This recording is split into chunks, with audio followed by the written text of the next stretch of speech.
Hey everyone, welcome to SingularityComputers Client Build 5 Part 4, and this system is called Nighthawk. I'm now going to continue directly on from Part 3 with the tubing up of the motherboard. Okay, as you can see, I've changed this configuration since the end of Part 3. In Part 3 I explained that there's two ways of going about tubing up water blocks that are this close together. You can either use tubing and loop the tubing, or you can use fittings, multiple graphics card water cooling fittings. At the end of Part 3 I'd started to use tubing, and now as you can see I've started to use fittings. Hopefully in Part 3 I've cleared up what happens when you go from a larger diameter tube to a smaller diameter tube in a water cooling loop, because this has created a lot of confusion in my past videos. People tend to think that if you're going to go down to a smaller diameter tube, you might as well use that smaller diameter for the entire loop.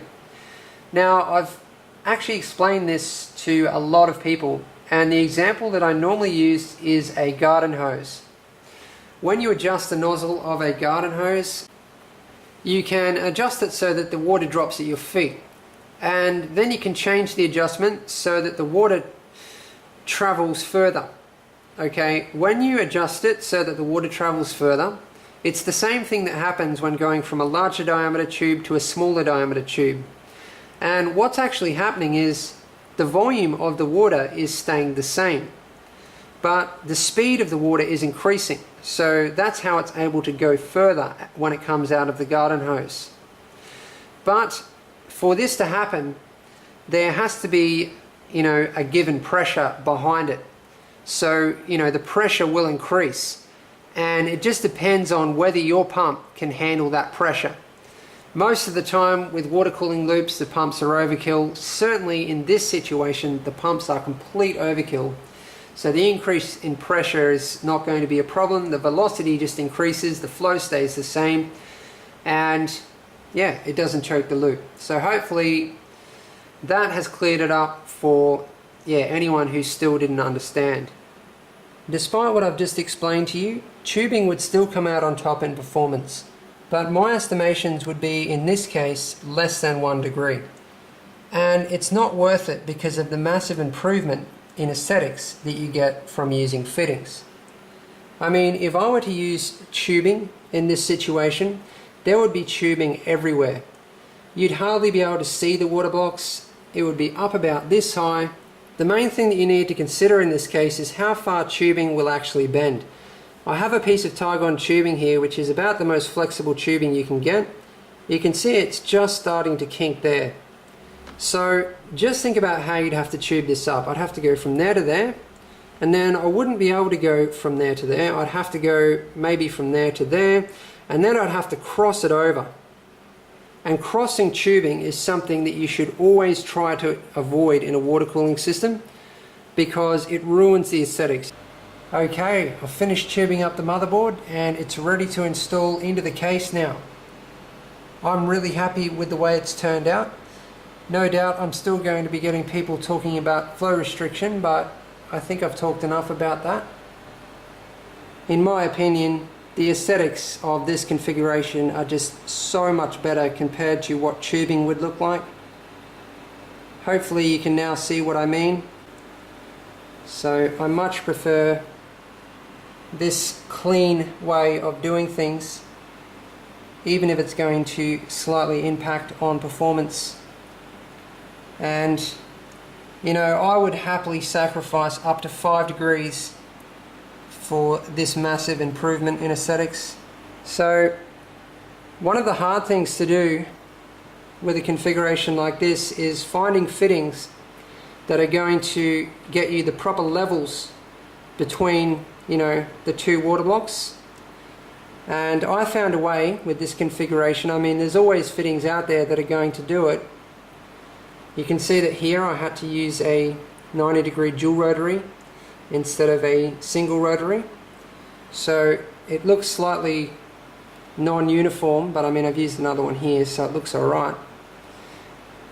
But yeah, I had to do that to get the levels right.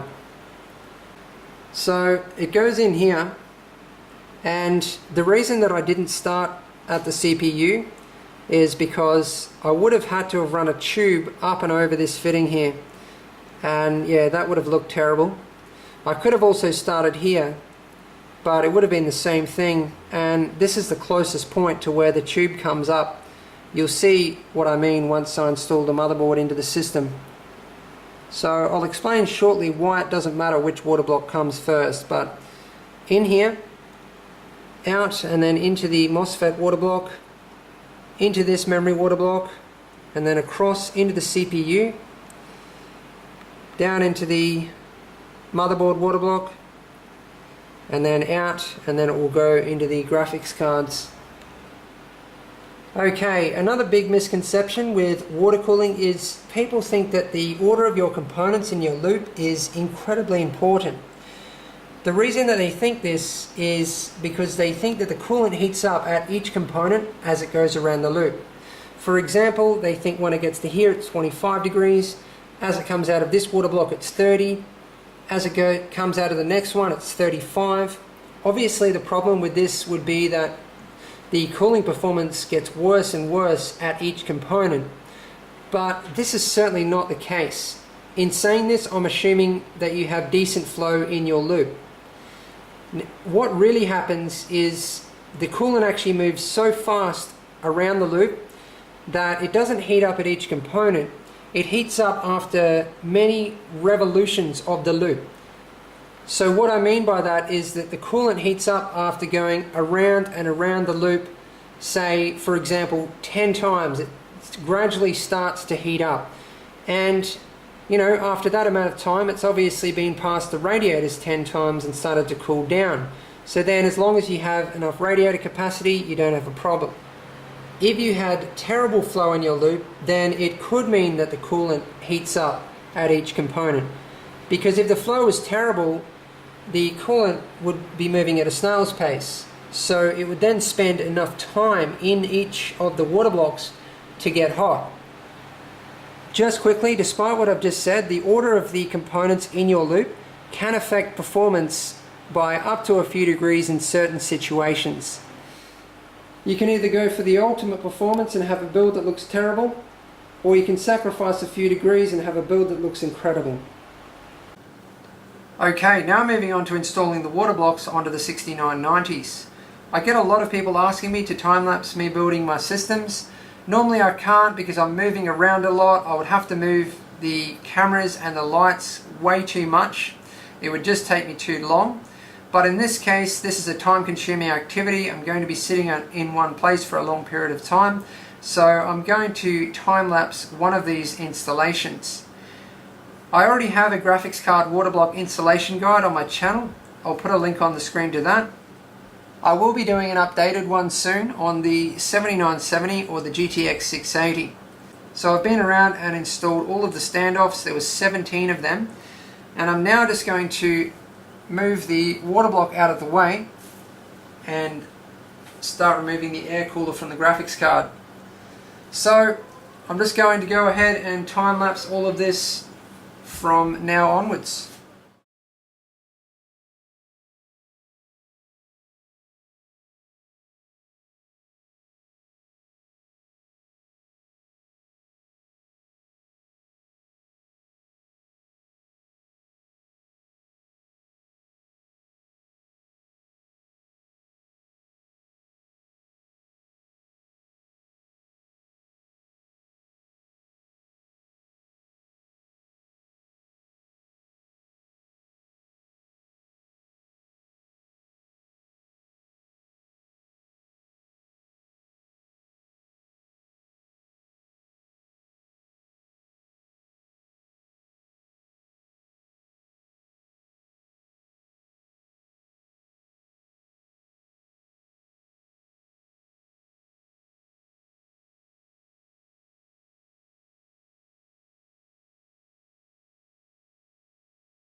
Okay, I finished installing the water blocks onto the 6990s, and just for the fun of it, I thought I'd take this opportunity to get out my old 4870X2 and my 5970s.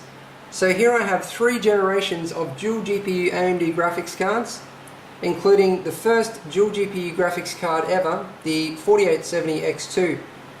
So you can see this has a danger den water block on it.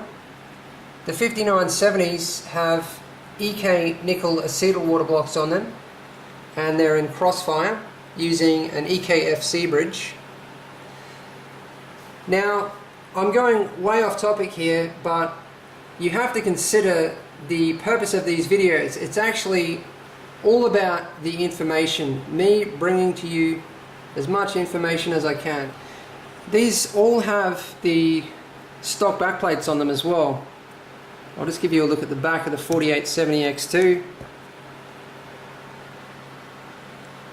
I can't even, yeah, that's right, it's a sapphire 4870X2, and these are XFX 5970s.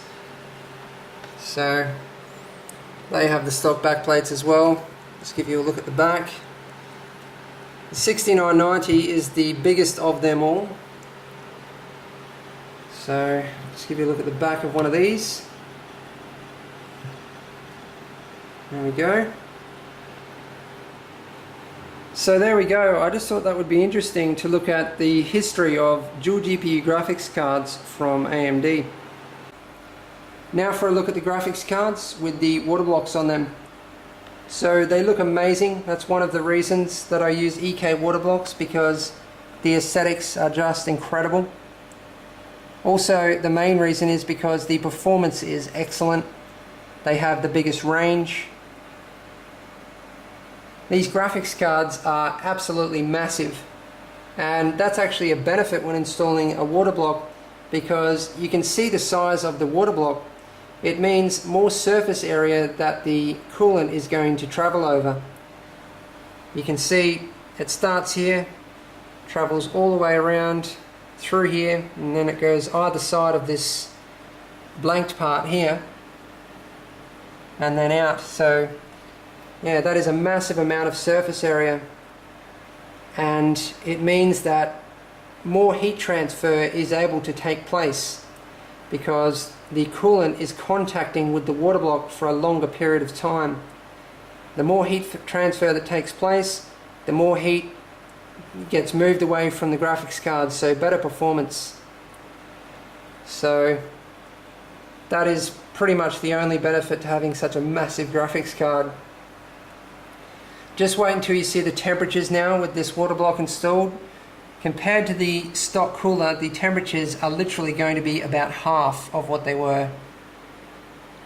Also, obviously it's now silent, whereas before, I showed you how loud the stock coolers were. They are just incredibly loud. Also, it obviously only takes up one slot now. So I'll just give you a look around.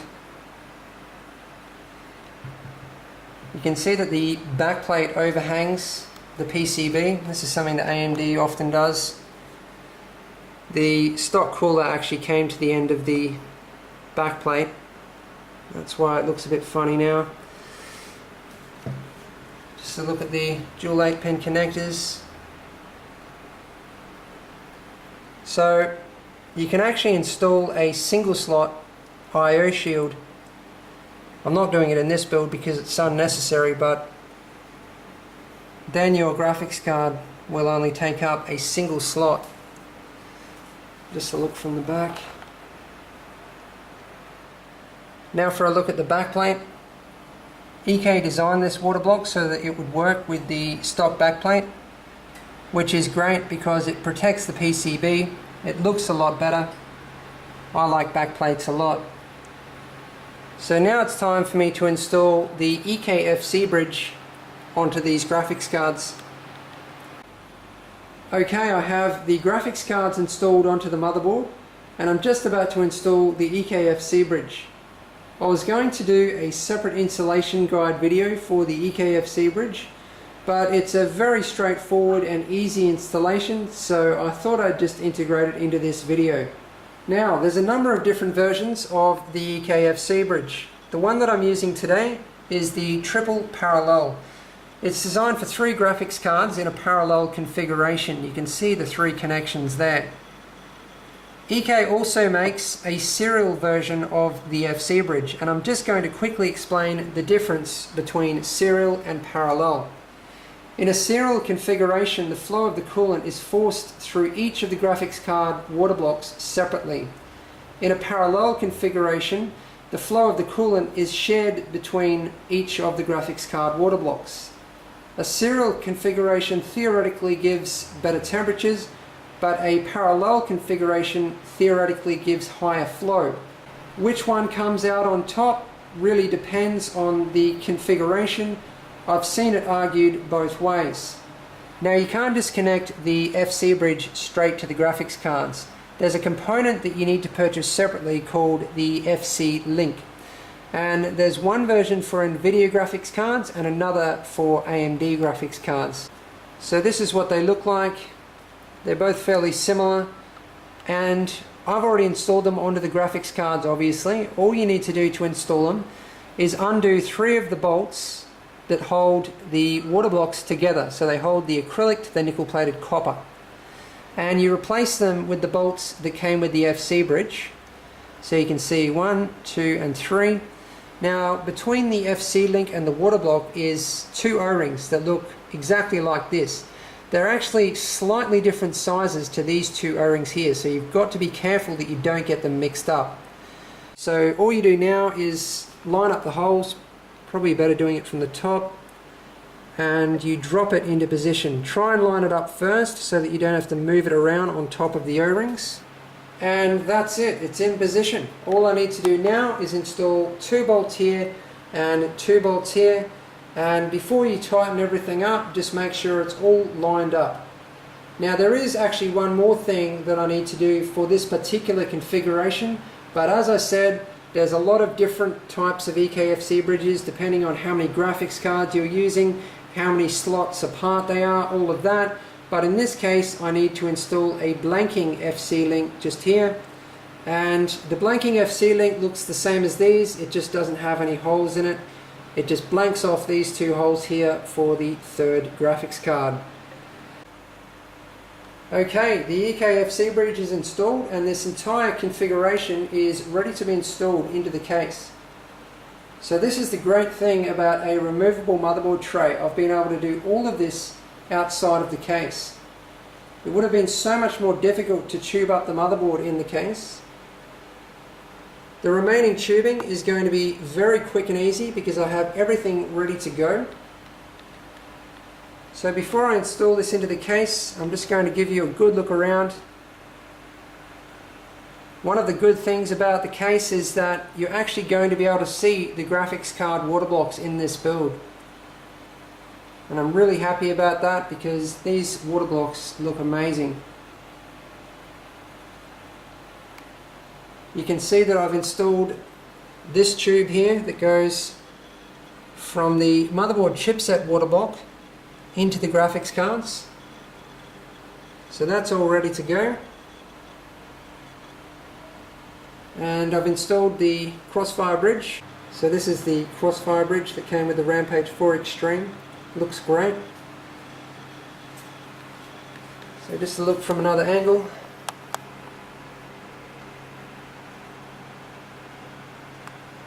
And a final look over the motherboard water blocks. So a tube will come up out of the bottom compartment and connect up to here. I'm not sure if this is going to be a suitable fitting for that configuration, but I'll be able to see that shortly. So there it is. I've also swapped the default Silverstone fan that was here for a noise blocker Black Silent Pro PL2, same as the fans that I have on the two 240mm radiators. So all of the fans in the system are now noise blockers except for the two 180mm fans. I also used the mounting system that comes with the noise blocker fans, so you can see the bolt here, nut on the other side. I also have a silencer underneath the fan. Comes with rubber washers, and I replaced the default silver fan grille on the top here for a black ModSmart fan grille, same as I've installed on all of the radiators, just to match up with the case better. So there it is. It's now time to install the motherboard into the system. Okay, I've installed the motherboard into the case and I've finished tubing up. I'm now going to take you around the entire tubing routing and talk about all of the fittings that I've used, and I'm also going to show you what I've done so far with the wiring. I'm really happy with the way this system is turning out. The bits power crystal link on the motherboard just looks incredible. This system has a real subtle and understated look. There's nothing showing off about this system.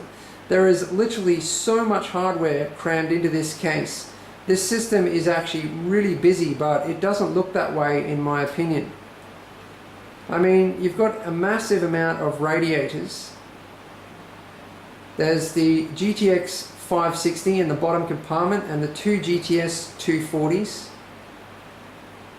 There's the dual MCP 655s, which is the most powerful pump configuration that you can get in a water cooling system, just about. There's two of the biggest graphics cards on the planet. There's all of those water blocks crammed into a small area on the motherboard. But despite all of that, this system does not look cramped. It actually looks almost the opposite. So yeah, I'm really happy with the way it's all turned out, and it's mainly due to the bits power crystal link configuration on the motherboard that this system looks so clean and subtle, despite the massive amount of hardware crammed into the case. So that is something to consider when you're building your own systems. So you'll see, if you have a good look at the tubing routing, I'm going to go around it now. I've gone the shortest route to every single component. That is what you've got to do.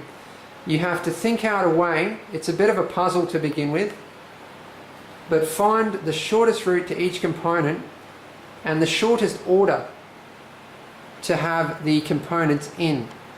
Remember what I said about how the order of the water blocks doesn't really matter, and neither does using a smaller tubing diameter for short distances in your build. So those two things have created incredible aesthetics in this build, and in doing that I've only sacrificed a few degrees. So once the system is finished, I'll give you a complete look around, so you're certainly not going to miss anything. I'll give you a look at every angle. I'll also take some photos so that you can get some still shots of the system. But now I'm going to give you a look at the tubing routing.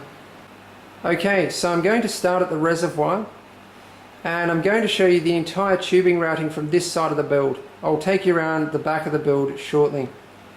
So the coolant comes out of the res into a dual male fitting, 15mm extension fitting, 90° single rotary, through the dual pumps, 90° single rotary, down into a 90° single rotary, into the 560, out of the 560, 90° single rotary, across into a 90° dual rotary, and then into the 240mm GTS, out of the 240mm GTS into a 90° dual rotary, and then up through into the top compartment of the case, 90° dual rotary fitting, then a 30mm extension fitting into the first memory water block, into a 90° single rotary, a multi-link fitting, bits power crystal link.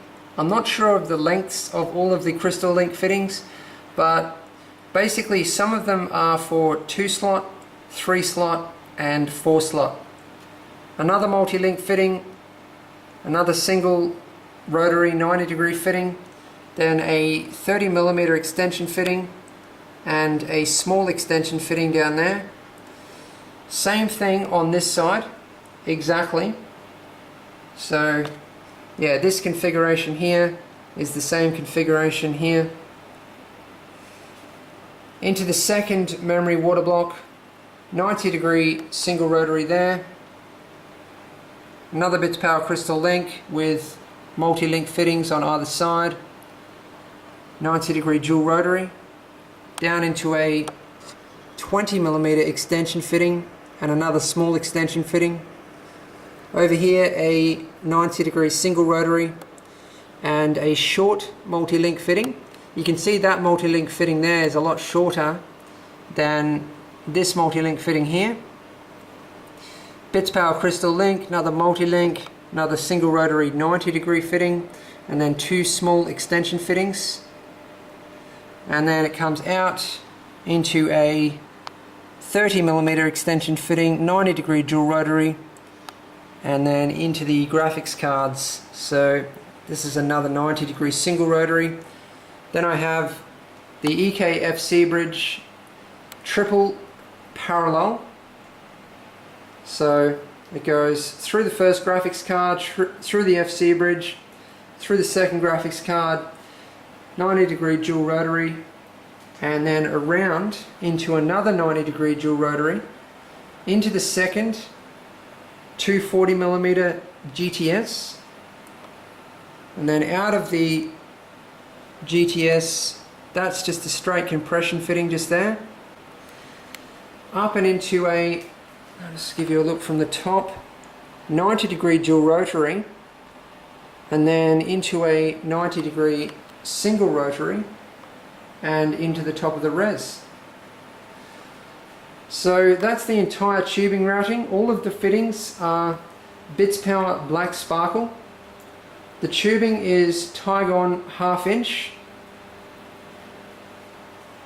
and yeah, that's about it. You can see this silver tube inside the res. I actually need to move that over to here, because what that's for is to get the coolant coming back into the res so that it goes under the coolant that's in the res, so that it doesn't splash and trickle, because yeah, that can create a lot of noise in a water cooling system, a lot of unwanted noise. So the wiring, I haven't done much of the wiring yet, as you can see.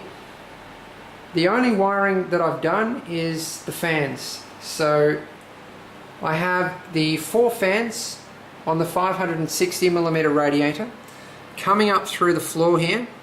So that is the wiring there for all 4 of the fans, and that goes around the back. You can see I also have this temperature sensor, and that goes around the back as well, so that goes straight into the pump top there. So I'm now going to take you around the back of the system and show you what I've done around there. There's also just the noise blocker PL2 up the top here, which I've wired straight into the motherboard there. Okay, now for a look around the back of the build. I haven't connected up any of the cables to the power supply yet, and I'm now just going to quickly explain why. One of the concerns that I had at the beginning of this build was that this power supply was going to be too long. Also, the cables are very long and difficult to deal with, so I've had to swap this power supply for a Corsair AX1200, and I'm going to be using a kit of individually sleeved Corsair cables with it also. The problem is that the power supply is too long. It covers up this hole, and this is the hole that all of the cables need to come up through, well, the bulk of them. The cables that go to the motherboard, the graphics cards. You can see there's also a tube coming up through there from the bottom compartment, and I've just put that tube up through there temporarily. It's actually being squashed almost in half by the corner of the power supply there, which is unacceptable. So I can't get the wiring up through there. You know, there's a less than 10mm gap. To get the wiring up through there, I actually would need to pull the connectors off every single cable, either that or undo the back panel and slide the power supply back. So yeah, that's the reason that I've changed to a Corsair AX1200. It's solved all my problems with the cable length and the cable management. Now there'll be minimal cables in the bottom compartment. I'll be using a black individually sleeved Corsair cable kit, which will just look amazing. I mean, what I could have done if I was going to go about this the expensive and hard way, the path of modding, this would have cost the client so much more money, because I would have had to have put so much more time into it. I could have made custom cables up for this power supply, like all the correct lengths. I could have cut holes in the case to get the cables up through, but because of these two fans here, cutting holes in the panel between the bottom compartment and the top compartment means that you need to change the entire case. If you remove these two fans, you've got holes in the side panels for these ducts, and yeah, there's very little that you can do about it without doing some major modding to the case. Anyway, that's what's going to be happening with the power supply. So far I've wired up the two fans on this radiator, the two fans on the radiator in the 5.25 inch bays, and these two fans to these two Molex connectors. So all 6 of those fans are going to run off 2 Molex. This is the wiring here for the pumps. These are the 3-pin connectors that I've connected up here to extension cables that I'm going to connect these up to the motherboard. So this is for the pump RPMs. I have a temperature sensor here from the water cooling loop. So I've also run the 4 fans on the 560mm radiator up through the bottom here. They're actually completely hidden, or almost. They go under the pumps there, and then up the inside here, and they're all still hanging out here, but these are going to be connected up to the fan controller. So the fan controller is only to control the fans on the 560mm radiator, just 4 fans. And the reason for this is that the fans on the 560 are 1700 RPM fans. They're actually quite a loud fan. So the reason that I didn't connect up the fans on the GTS radiators is because they are silent fans. They're only 1400 RPM fans. They're less than 20 decibels, completely inaudible. So basically, the loud fans in this build are all connected up to fan controllers, because I wanted this build to have the option of complete stealth, complete silence. Even the 180mm fans actually have built-in fan controllers. So you can see here, one for each fan, a high and a low switch.